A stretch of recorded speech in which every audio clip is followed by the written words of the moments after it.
So good afternoon, everyone. Welcome to the seminar series of the Research and Study Group in Environmental Psychology at the HSC. Today, we are delighted to have with us Lorraine Whitmarsh. Lorraine is a professor at the University of Bath, and she is one of the leading world experts in environmental psychology, who probably main research interests, if I'm correct, are situated around psychology of climate change and psychology of sustainability, sustainable lifestyles. Lorraine also acts as expert for, for example, the government of the United Kingdom, as well as the International Panel on Climate Change. And Lorraine is also director of the CAST Center at the university, Inter-University Center, isn't it? Mm-hmm. Center for Climate Change and Social Transformation that they have created 2-3 years ago, something like that, mm-hmm. If that's right. So Lorraine will talk to us today about lessons from COVID-19 for mobilizing climate action. So thank you so much, Lorraine.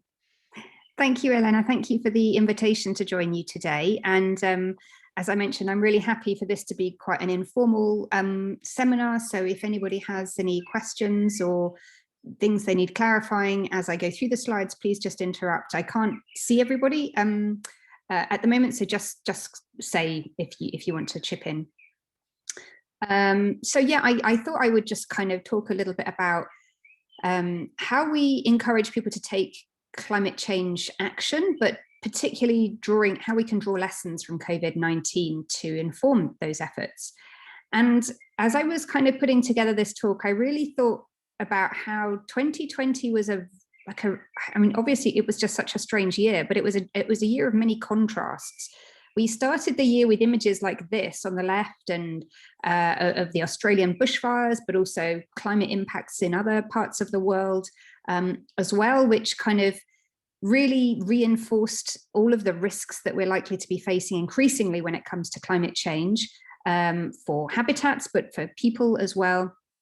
And these images have been kind of more and more available to us through the media over the last few years, making climate change much more an issue of concern to the public. But of course, as the year went on, we saw more and more images like this around COVID, and this has been one of the most probably significant disruptions in our lifetime to our lifestyles in many decades. And so what's also interesting, though, is that although these two issues are different in many ways, and you might think that people had maybe just forgotten about climate change when COVID came along, because it's a much more immediate problem in many ways. It's kind of a much more tangible risk for people. Actually, we've found that climate change concern has not gone down during the last year and a half since COVID emerged.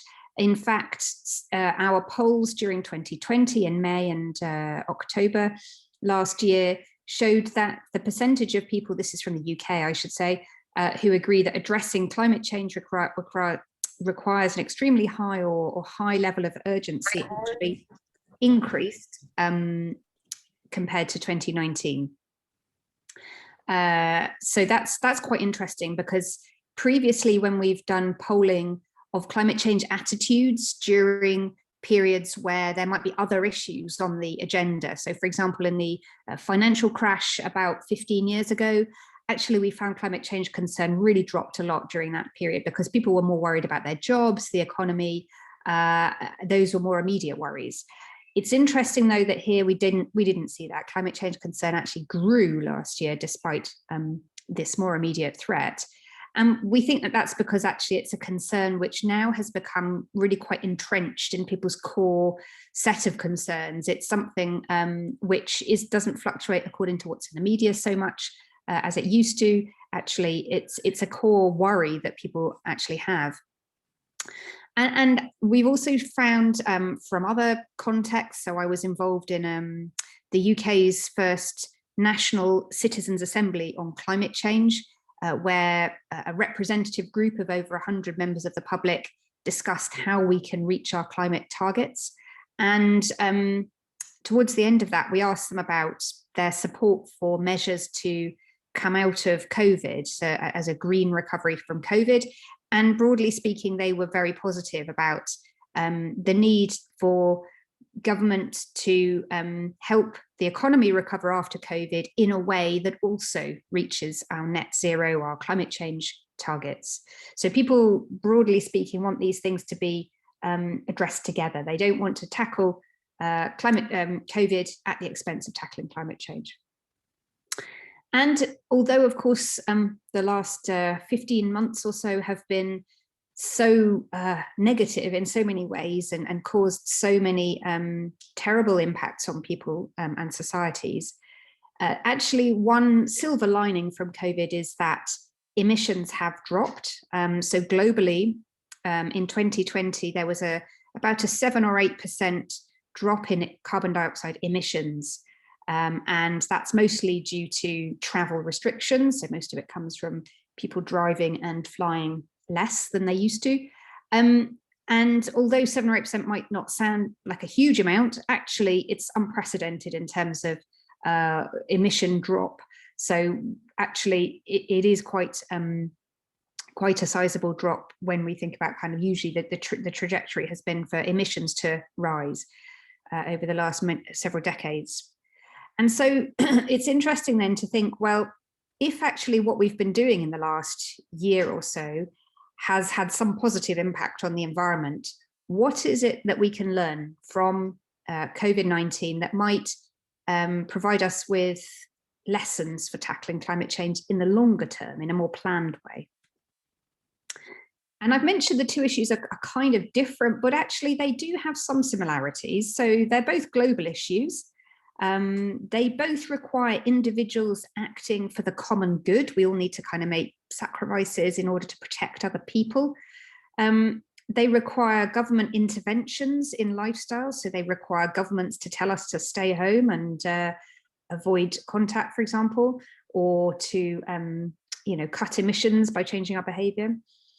They challenge our idea of societal resilience. So actually, I think for a lot of people, a lot of societies, until COVID came along, maybe there was a feeling like humans were pretty resilient and life would go on without too much change in the future. But actually, we know that our societies are much more fragile than we thought they were.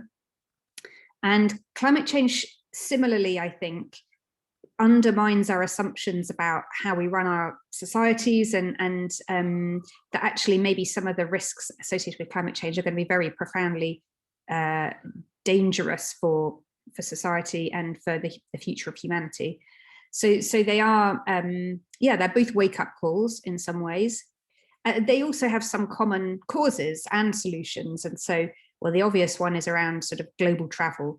The spread of the virus has been through global travel, but equally, as we've cut our emissions due to traveling less during COVID times, then obviously that's had a positive impact on the environment.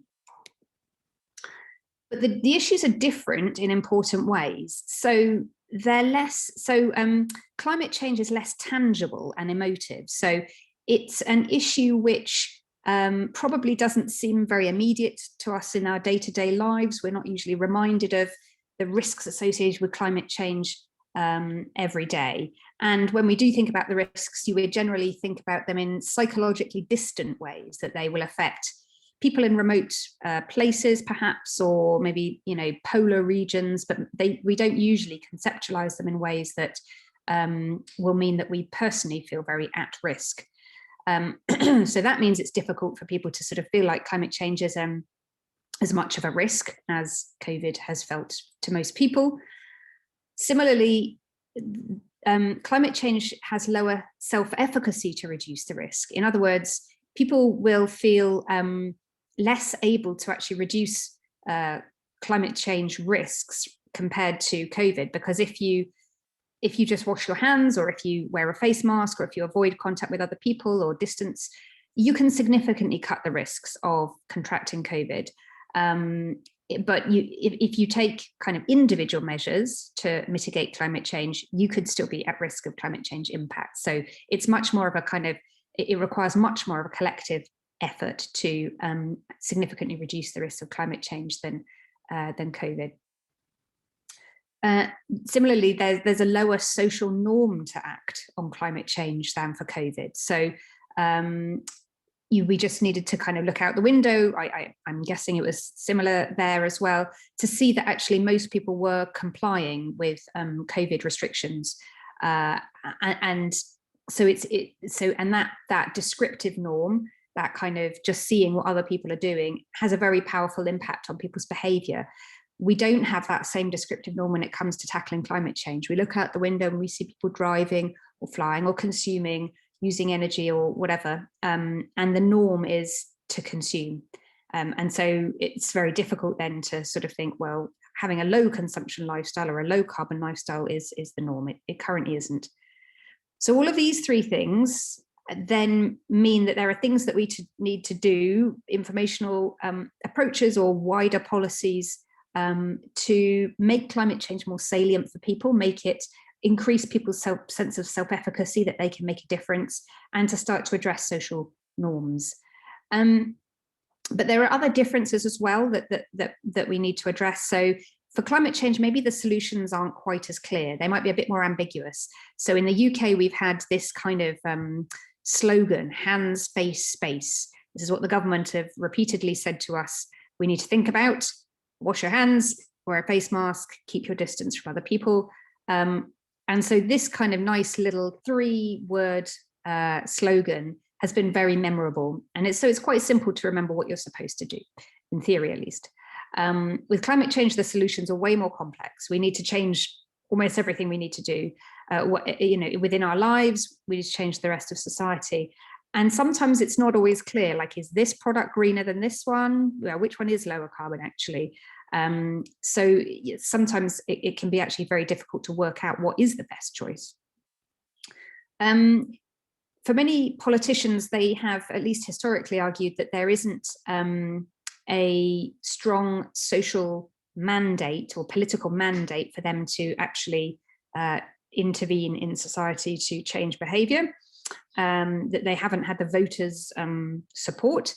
And actually that's starting to change, but whereas with COVID, broadly speaking, there was public support for tackling the virus, we don't have the same, or at least we haven't so far had the same degree of support from the public to really significantly make changes to tackle climate change. So it's been harder for politicians to act.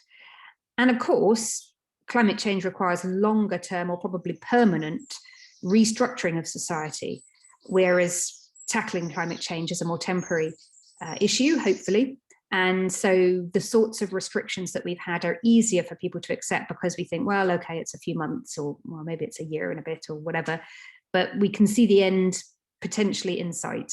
And so it's easier to accept restrictions under those circumstances than it is for the longer term. So in that case, we need broader public participation and engagement to actually address some of those issues. So, okay, so what can we do then? What can we do to raise this sense of, or to motivate people to take action on climate change in a way that they were reasonably motivated to take action on COVID? We can use communication, of course. One thing that we know is quite effective is if we target our communication to audiences' values. And so we know this from models like the elaboration likelihood model and communication theory more widely, that understanding your audience is key, and different audiences or different groups within the public will have different values and different interests. And so what you can do is segment your audience into different groups according to what's of greater concern to them. And for example, in one study, they were looking at how to market a type of mineral water. And what they did was they varied whether, so this is the control group at the top, which just shows the brand name. This group then is the the personal benefit group. So this is designed to appeal to people that don't really have very strong environmental values, but it kind of emphasizes that this will make you feel good. Maybe this will revive you. This will kind of help you concentrate, whatever. So this water will make you feel good. In this third condition, though, this was the environmental benefit, which is where they emphasized, well, the packaging has less impact on landfills. So there's an environmental benefit. So it emphasized different benefits. And basically what they found was that, as you might imagine, the people that had stronger environmental values were much more persuaded by this type of marketing than this one, which had a greater appeal for people who were less environmentally friendly. And so you can do it that way. You can vary the message, and it will tend to appeal to people that have values that align with those messages. You can also appeal more generally to values that have wider or stronger support amongst different groups. So in one study by Unsworth and McNeil, for example, they varied messaging around an office car park closure. So they were trying to reduce commuting emissions by encouraging people to drive less and to either walk or take the bus instead. And they framed that message in terms of employees' goals, which they'd elicited previously, in terms of things like it'll save you money, or it'll encourage more exercise, or you'll have more time to read on the bus. And when they did it, when they framed it in those terms, the measures were much more acceptable than when they talked about the environmental benefits of those measures. So it is the case that generally, apart from a small minority of kind of very green people, most people would probably prioritize more immediate benefits to themselves of different measures. So it's worth emphasizing those co-benefits over environmental ones. And there are many co-benefits for individuals and society of taking climate action. So apart from kind of messaging that emphasizes different benefits and might appeal to different values, it's also important to think about norms, as I've mentioned. So we know that social norms are a really strong driver of people's behavior. And so we can use messaging or different ways of communicating that emphasize that taking low carbon action is really normal, actually, and that people like you, so people that you identify with, are taking action with tangible benefits. So showing people that your neighbor, for example, has put solar panels on their roof and managed to cut their energy bills in half. That's very persuasive because they have a house like me, and they seem like a trustworthy, sensible person. I'm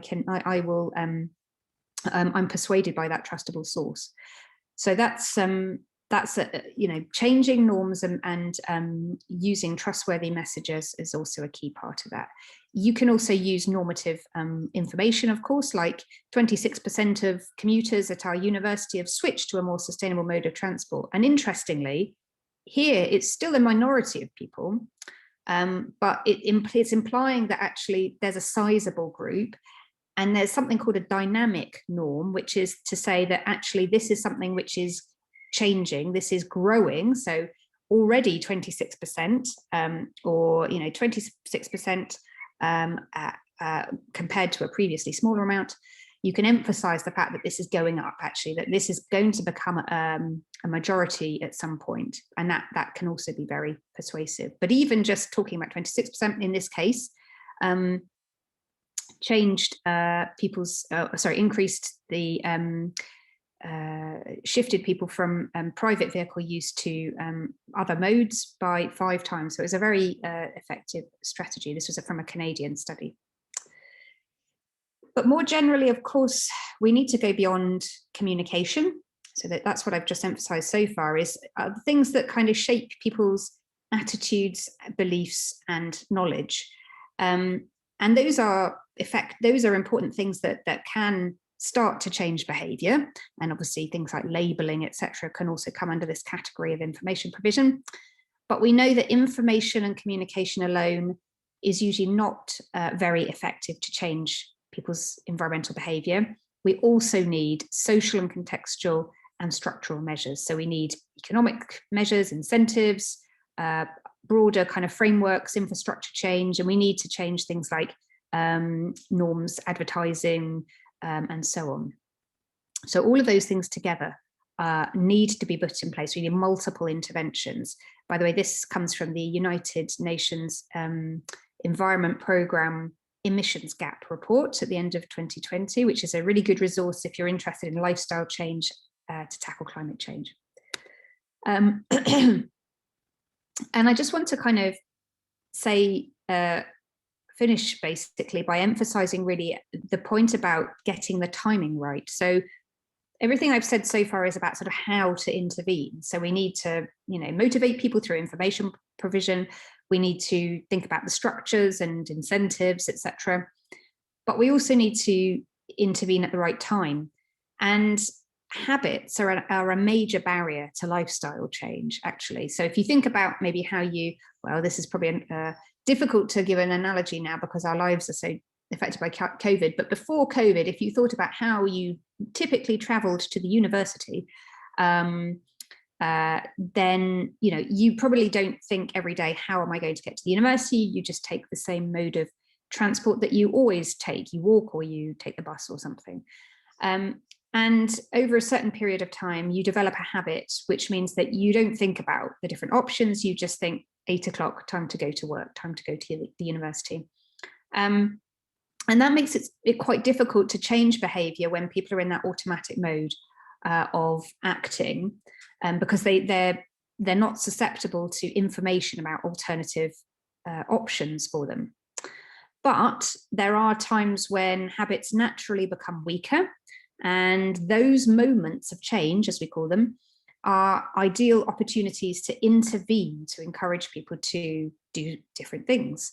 So, for example, if you've just moved house, actually, you don't any longer have a strong habit to get to the university. You will have to think, how do I get to the university from my new house?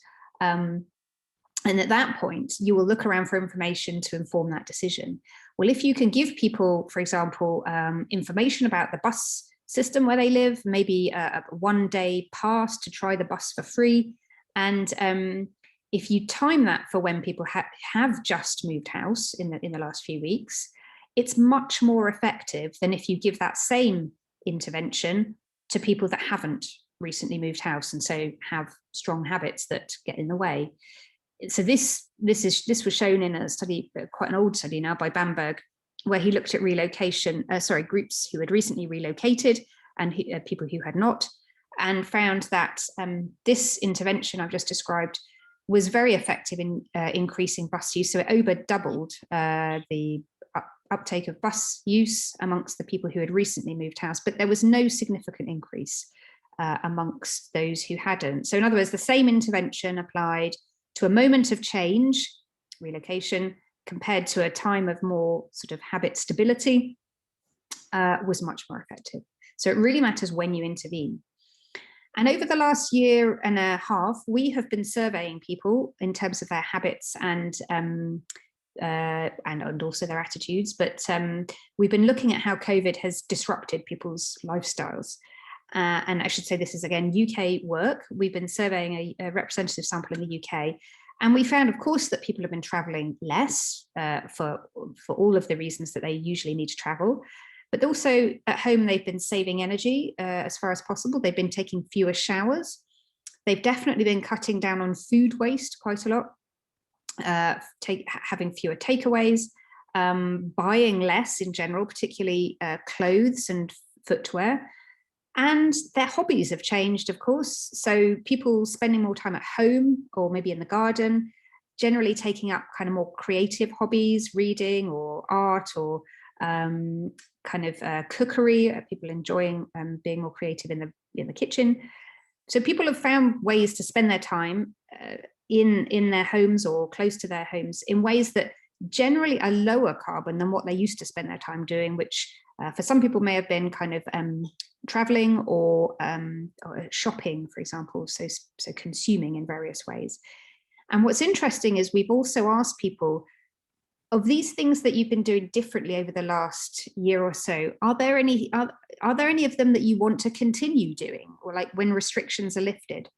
And actually we found that most people want to retain at least some of the habits that they've developed over the last year or so. And so those include things like Cutting down on food waste is very popular, so people become more aware of how to be more frugal with their food. Also, a lot of people want to continue working from home at least some of the week, and to continue doing some of the hobbies that they've started taking up as well in the last year. The key thing is, though, while people have good intentions to continue to do some of these things, will they actually do them when restrictions are fully lifted? Because we know that the context is such a strong driver of our behaviour, that when the context allows us to revert to our old ways, will we do that? And it really just does depend on whether we do lock in some of these behaviours, and if all of the context goes back to pre-COVID times, then we will expect probably most people will just revert to their old habits. But in the UK, at least, a lot of local authorities, local councils, have actually put in place measures to reallocate road space to walking and cycling, away from cars. So there's less space on the road for cars and more for cyclists and pedestrians. And this was as an attempt to provide more space for people to walk around cities so that they weren't so in close contact, and to reduce the COVID risk. But actually, of course, the benefit has also been that it discourages people from driving, because it's more inconvenient to drive when there's less space on the road for cars. And so a lot of people have taken up walking and cycling. So we've seen a huge growth in active travel numbers. And if these measures are retained in the longer term, that means that hopefully people will not go back to driving as much as they used to. So we need these sorts of measures, but obviously lots of other measures to lock in these new policies, new habits that people have started to adopt. And I think it's also worth saying that we do need to build public support for these measures. We already see quite a lot of support, but actually we know that perceived fairness is one of the strongest predictors of policy support. And so giving people a say in what these policies to address climate change look like is really important. So I'll stop there, and hopefully there's plenty of time for questions, but just to sort of summarize, I think it's really important that we have like profound behaviour change to tackle climate change if we are to reach our net zero targets. COVID has provided us with some lessons for tackling climate change and for mobilising climate action. It's shown us that lifestyle change, very radical lifestyle change, is possible under certain circumstances.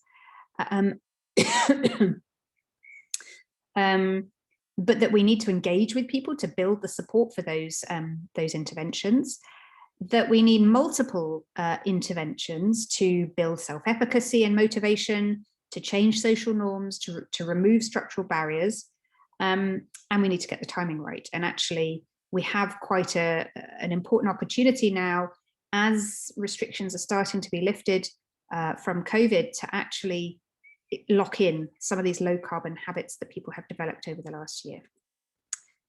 So I shall leave it there and look forward to any questions that you might have. Thank you so much, Lorraine. That was really interesting. I probably have a quick question. Then if there's time, I could ask more, but I'll give place to others as well. The perceived fairness of policy, would you be able to tell a little bit more on that? Yeah, absolutely. So it's interesting that you might think that public support for policies would be mostly affected by whether the policy works. So is it actually an effective policy to tackle climate change? While that is a factor that shapes people's support or opposition for policies, actually how fair it seems to be is more important, actually. A third factor, I should say, is also how costly it is to the individual. So is this going to mean that I personally am going to be have to pay more or have to be very inconvenienced? But fairness is surprisingly, it's one of the very important factors. Because people will look and say, well, will we all be equally affected? Or are there some people that are going to get away with it? Like, are rich people going to continue? is this just going to mean that basically the poor will have to change their behavior, but the rich can continue paying or consuming? Or, what about disabled people? How will they travel into the city centre, if you have this big like driving ban or something? Or what about people that work in the livestock sector? If we shift away from eating red meat, what will it mean for jobs in that sector? So actually people, when they're evaluating policies, think about all of these kind of distributional aspects of policies in terms of fairness, but also the procedural aspects. So to what extent have you actually listened to the public? Have you listened to people that will be affected? So, has the procedure to develop the policy actually taken account of the views of people who will be affected? So the various aspects of sort of fairness come into people's evaluation of policies. Thank you, Lorraine. Yeah, that's a really interesting area. We don't hear much about this, I think, especially in environmental psychology, and it's something that we definitely need to consider. It's going to be a lot of populations, I guess, not only within our countries, but worldwide, that are going to be affected very differently by what we're doing. Yeah, thank you so much. Now, probably if anyone would like to ask Lorraine questions, please go ahead.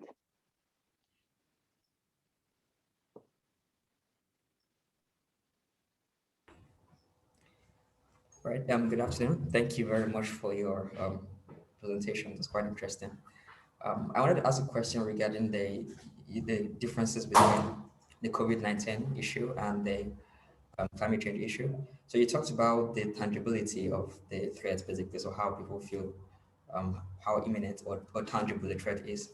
So I think that's actually a big difference that is quite important in this issue. But I wanted to ask you if you know any like strategies of how to communicate climate change to make it more tangible and make it more salient in people's minds.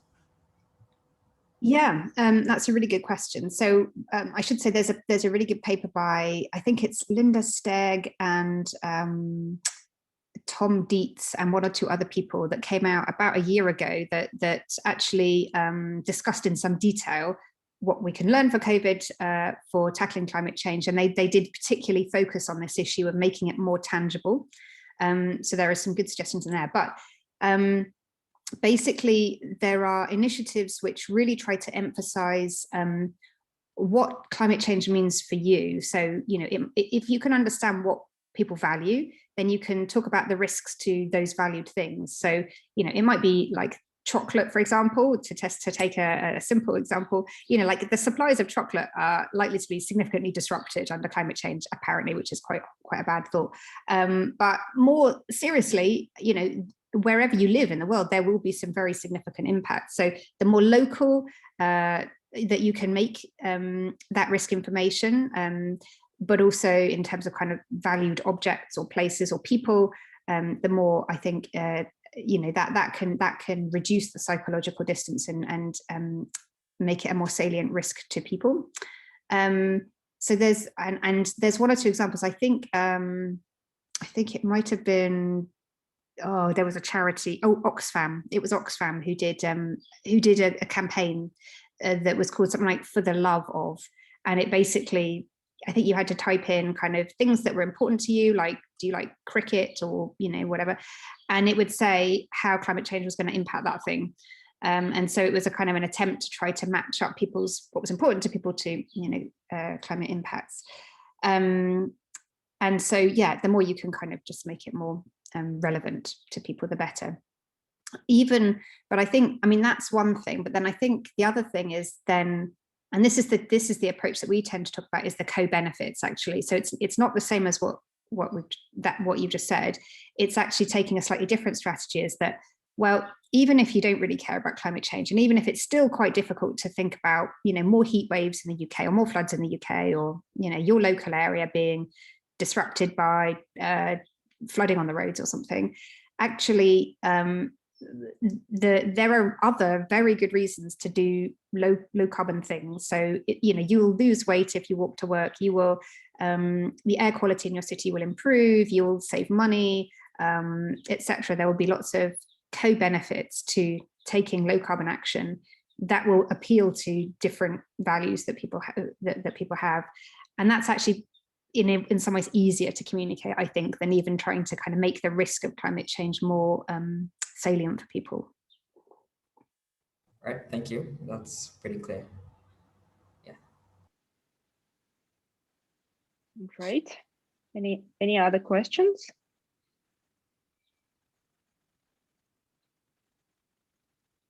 You all are very welcome to clarify any doubts or ask anything to Lorraine.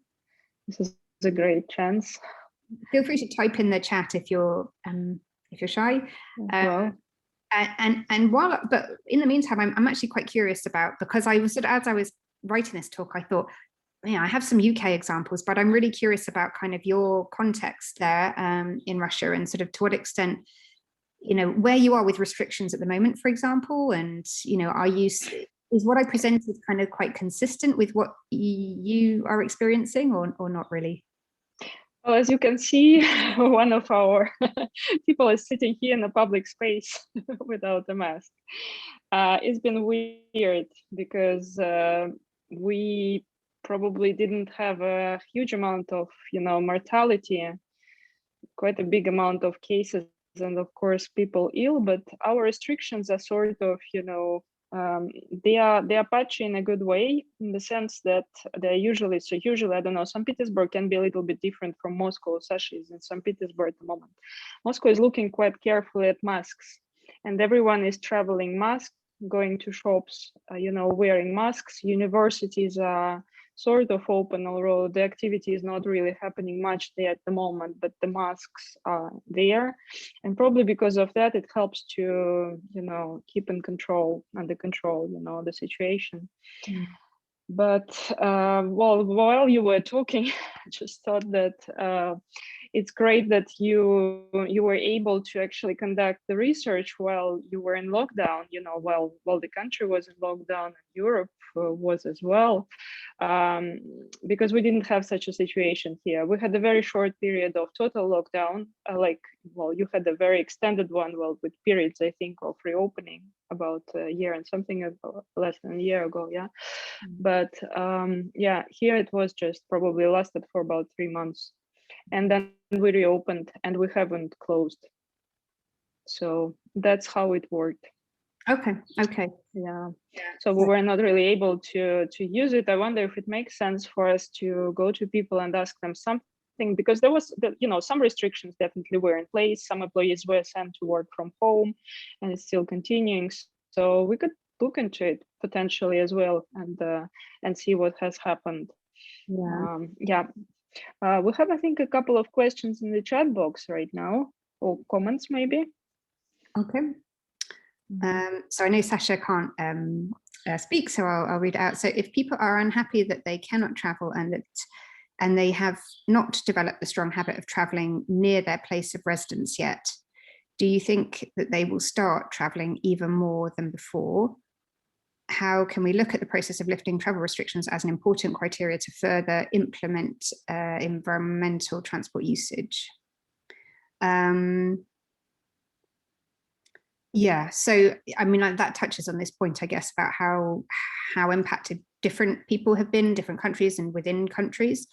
I mean, because so many people have had to work from home, for example, in the UK, I think that's given people a taste of, and not just employees, but employers as well, a taste of what a more kind of virtual working environment looks like in a way that they could never imagine before. And so we sort of see now quite a lot of big employers in the UK, for example, are saying they're going to close some of their offices and encourage people to work from home at least 2 or 3 days a week, so that they don't have to heat and light big office spaces. They'll just have people hot desking, a couple of days a week. And that suits them because they save a lot of money, but it also suits the employees because then they can have a bit more of a work-life balance potentially. So there are, I think if we hadn't had this forced upon us, I think it wouldn't have shown that would be a possibility longer term.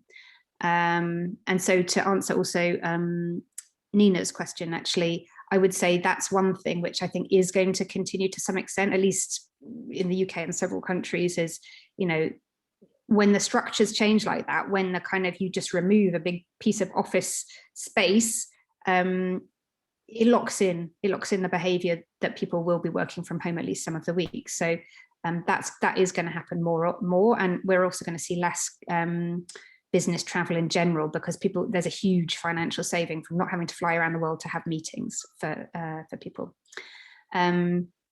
So I think, yeah, that the business case is clear that that's going to continue to some extent. But yeah, I'm not sure I'm fully answering Sasha's question. So I think, and there are people certainly for whom they have been unhappy with like the restrictions, and I think, you know, there are definitely people who, as soon as airports were kind of allowing holiday travel, they were, you know, people were jumping on planes. But we do see, and so that certainly there's a proportion of the public who really want to get back into travel, and there's this suppressed demand, and there is going to be some rebound there. As soon as restrictions are lifted, there will be consumption, there will be travel growing. But there is an interestingly quite large proportion of the public who say they don't want to fly as much as they used to before COVID, actually, for various reasons, perhaps because of you know, concerns about contamination and health risks, but also maybe environmental concerns as well are a factor. So we see actually the proportion of people that are unhappy is probably not that large. I mean, it's there, but it's not maybe not a majority. And so, yeah, they will probably want to continue or go back to their old habits, and maybe and certainly in the short term, fly as much as they can, although it's quite difficult.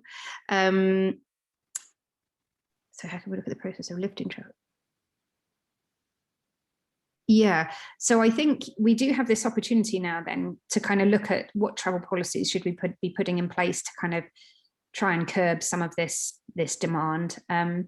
In the UK at the moment, we have a discussion about frequent flyer levy, which is the idea of that instead of what we have at the moment, which is just like a small percentage of when you buy a plane ticket, it's just like a flat tax, that it would actually increase significantly with every flight that you take. So that, like, you know, you'd pay a little bit if you took one flight per year, but on your second flight, you'd pay quite a lot more, third, fourth, and it would become like a massive amount of tax if you took 4 or 5 flights or more. And that appeals on this ground of fairness, because actually richer people are the ones who take multiple flights per year. Actually, most people take 0 flights or maybe one flight a year. And so you don't want to necessarily, you know, it wouldn't be very publicly appealing if you said it's going to be unaffordable for everybody to fly, but it just makes it kind of more, okay, maybe you can take 1 flight a year, but then actually not loads. So, but it is only the rich that do those multiple flights. So it's a fairer policy. So they are considering it, though they are not very positive in this country, because apparently administratively it's very difficult. But that would be one example of a policy where you actually at least could then start to curb that demand. And then I've talked about at the local level, reallocating road space away from cars to cyclists and pedestrians is a great way of significantly changing behaviour and cutting emissions locally. But yeah, and there are other things as well that you could do. I think I've sort of answered Nina's question. I think, are there predictions about human behaviour? So the travel one, I think we're going to have less commuting and business travel, I think, a bit more working from home, hopefully. And it'll be interesting to see academically whether we have fewer face-to-face conferences, or if we have more virtual things like this. This is a nice, you know, super easy, although I'm very sad that I can't physically see your lovely libraries and things, but you know, 0 carbon footprint virtually. So it makes these sorts of things much easier. But equally, big conferences, potentially we can have more virtual conferences. So I think, and a lot of people, there was a survey by Nature which showed that actually most people within research and science want to travel less after COVID and have more virtual conferencing. So there's demand there. So let's see, that's positive.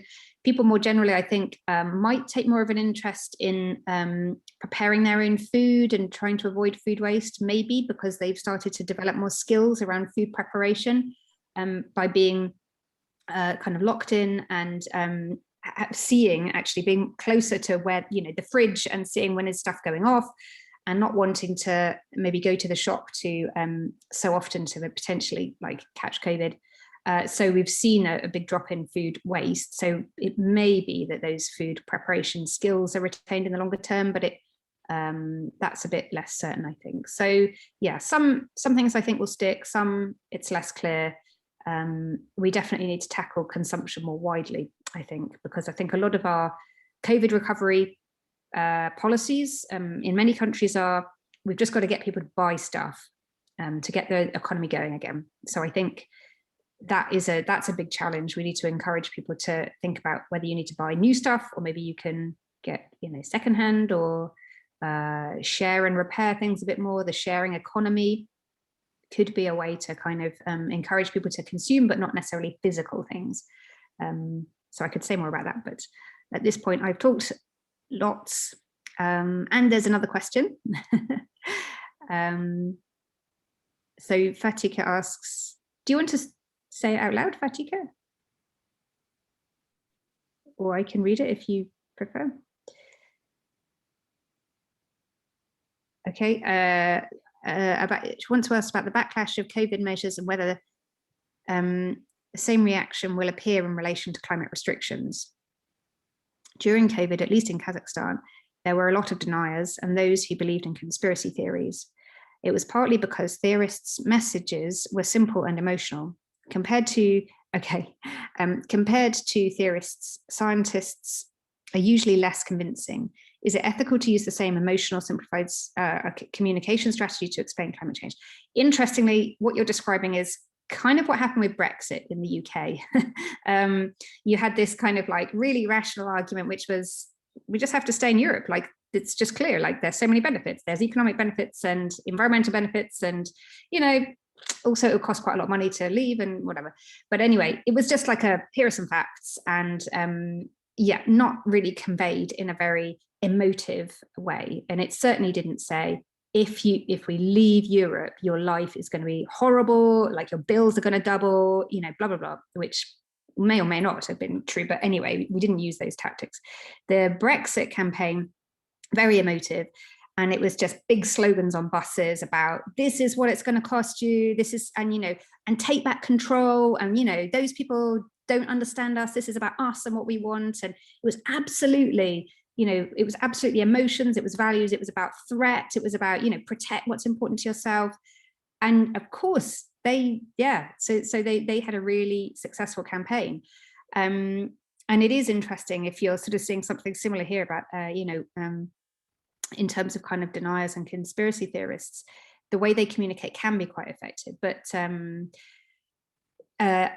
we can, I think it's not to say we should use those tactics, but there's definitely something we can learn there about how we can more effectively engage with people by understanding what's important to them. Because if what's really driving the Brexit vote, for example, is a feeling like nobody listens to us, we're completely disenfranchised, and the government has no idea about, how we're like, that we feel like we just don't get listened to. And then, so a message says, if you leave Europe, you'll get listened to.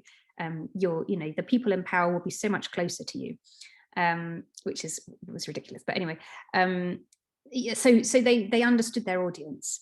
And so I think there's something that we don't want to convey falsehoods, but we want to be able to create meaningful messages. And potentially using emotions, I think, is part of that. You don't want to create a backlash, because certainly if you scare people, we know that fear tactics tend to switch people off. Sorry, I thought a bird was coming in the window. And they can just ignore messages. So we know this from the health literature, health psychology literature, that potentially you have to be very careful with fear messaging, because it can switch people off. But if you say to people, look, there is this risk of climate change, but there are things we can do to effectively address it, and people are already starting to take these measures, and actually there are benefits to taking these measures, and particularly focusing on those co-benefits I mentioned, so the positive messaging, you can definitely be a lot more effective in your communication. So yeah, learn, I think, from why those campaigns are effective, but use them in smarter ways than they have potentially. Yeah, I completely agree with that, Lorraine. I think if we start using populist, basically that's what Fatica is referring to, kind of populist arguments, we are in a very dangerous theory, because we are probably, you know, propagating norms that we actually don't want to propagate. So we have to be, yeah, I really liked your answer that we need to learn exactly what is working and, you know, the mechanisms, but probably not using exactly the same language and the same tactics, which can backfire at some point as well. It's not very well. Yeah, and I think we have, I mean, on our side, we have credible sources, and we have a growing majority, I think, you know. So if you look at who is communicating climate change and who is saying it's very urgent, actually it's increasingly people who are, you wouldn't have thought maybe in the past would have said those things. And that makes it even more credible, because if you've got like, well, people, you know, right of center politicians, for example, saying climate change is a serious threat, then, well, then it must be, because those are people that historically would have said, you know, this is nothing to worry about. And then, you know, heads of business, you know, are really saying, we have to tackle climate change, we have to get on board here. And if you look at the messages going to the G7 leaders this week, for example, a lot of those are coming from big business saying, can you please govern really bold climate change policies so that we all are playing by the same rules and we all are tackling this big risk together and we know where we are. Yeah, so you know, these are calls coming from business. So I think the more we can say, look, this isn't like tree huggers who are saying we have to do this stuff. This is like this is the establishment also saying we have to really change. So I think that starts to make, you know, looking at the messengers starts to also convey. Yeah, it looks like businesses and financial sectors are probably where, you know, partly the future is going to lie, because governments, in my opinion, I feel that governments are extremely slow to change and to take action. And, you know, NGOs are just not powerful enough. And where all economic interest is anyway, it's in the business and, yeah, in bank industry, financial industry. So if we have more buy-in from those sides, I think that's going to help a lot. Yeah. Hello, I'm sorry I couldn't speak just like before. I would like to, I wanted to like clarify a little bit the question. There is also another side to this. Thank you for the answer. It was really clear. But like another side is, I guess, like there is no trust in the government and even in these sources which you think you can trust. Like, I mean, I hear the rhetoric here, like people are saying all those scientists made up the COVID, the scientists are also lying. So there is a lack of trust, not only in governments or in corrupt politicians, even in scientists. So there is like a decreasing amount of trust in any established institutions or something. So this is also, I guess, like one of the problems. And another side, why I asked whether it was ethical, I just heard from some of the scientists, they were saying that like we cannot manipulate people into this. So we have to be really careful with our messaging. We have to be really, really like, we have to try to speak only the truth, and the truth is not very emotional. So we have to be really careful, and it is not very like ethical again to kind of try to manipulate people into being scared of climate change or into wanting to do something. Yeah. So like there has to be this middle ground between trying to tell the truth but trying to convince at the same time. Yeah, I definitely see what you mean, and I think part of it is about finding who are going to be those convincing messengers. Because if you don't trust government, that's, yeah, I can understand that. If you don't trust scientists either, that's challenging. But maybe there are messengers I don't know if that's pop stars or like, you know, David Attenborough here, for example, you know, he says anything and people listen. So maybe there is some kind of persuasive, popular communicators that could start to, that you could enlist then to sort of start to get the message a little bit more acceptable and convincing, and say it in a way that is more appealing as well.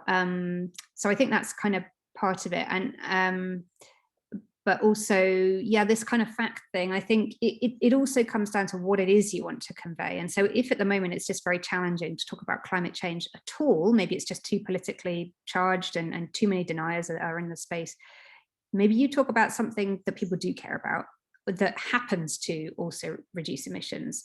You know, so whether that be, I don't know, energy security, or you know, improving people's health, or, you know, wherever you can find a co-benefit to tackling climate change, but just focus on, you know, completely reframing the message in that way that will just bypass people's defense mechanisms, so they don't hear like, oh, climate change, it's like, you know, someone giving me a lecture or whatever, it's just, or nonsense, whatever. You're talking about something completely different, but as it happens, what you're advocating is something that would incidentally reduce emissions. So you know, we did some work with Climate Outreach, where and they do a lot of work in this area more generally, where we compared different narratives, and in some cases we just didn't really talk about climate change at all. We talked about not being wasteful, saving energy, saving money on your bills by, you know, stopping drafts and things like that. Yeah, you don't need to mention climate change because some people just will not listen. So you can reframe quite significantly like that. Thank you. I think it really can be effective, and it's interesting to try the co-benefits. Yep. Yeah. Well, you should know. Yes. So. Yes. I should probably go, actually. Thank you very much, Lorraine. Thanks a lot. Lovely to meet you all. I can send you my